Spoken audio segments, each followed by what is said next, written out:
How to write the review of related literature, for Beginner's Guide to Conduct Research. Review of related literature. A review of related literature, often called RRL in research, is a detailed review of existing literature related to the topic of a thesis or dissertation.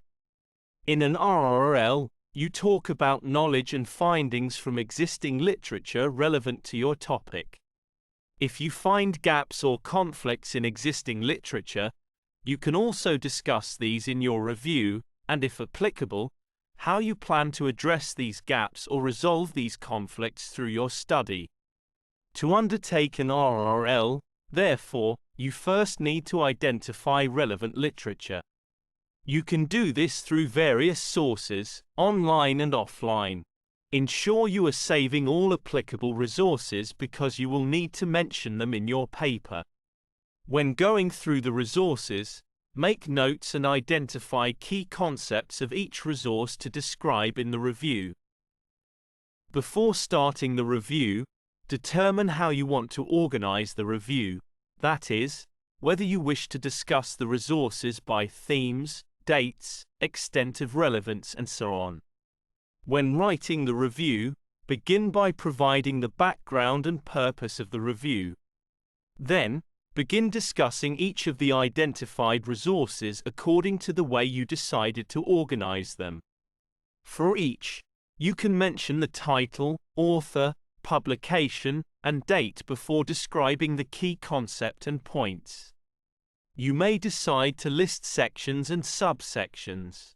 Finally, in the synthesis, you explain how the various concepts of each resource link with each other. You may decide to do this through a table or matrix. Steps in review of related literature. There are 6 steps in review of related literature, such as: Number step is identify and define the topic that you will be reviewing. Number 2 steps is conduct a literature search. Number 3 steps is read through the research that you have found and take notes. Number 4 steps is organize your notes and thoughts. Create an outline.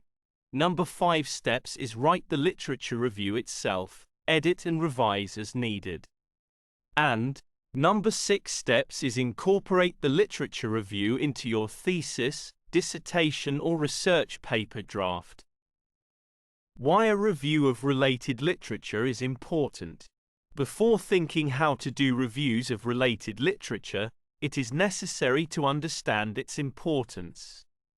Although the purpose of a review of related literature varies depending on the discipline and how it will be used, its importance is never in question. Here are some ways in which a review can be crucial.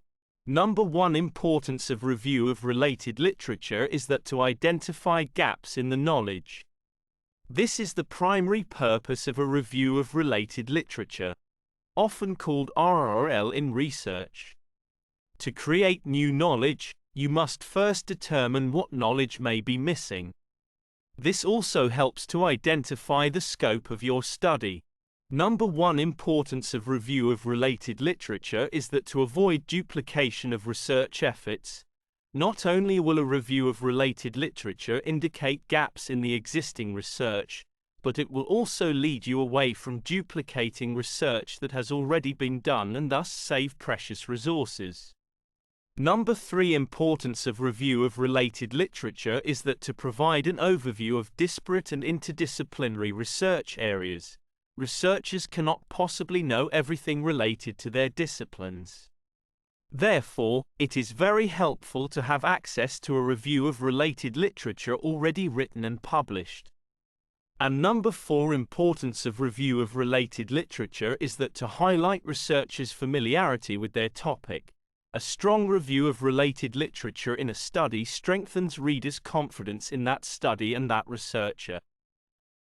Summary steps of literature review. Introduction. Literature review on national and global level. Literature gap. Theoretical review. Theories if any. Theoretical framework and hypothesis development. Conceptual framework. Optional. Conclusion. And summary table of literature review. Authors, years, methodology of articles, journals or research papers and findings in 4 columns table or matrix. Kindly subscribe my YouTube channel Thesis Helper.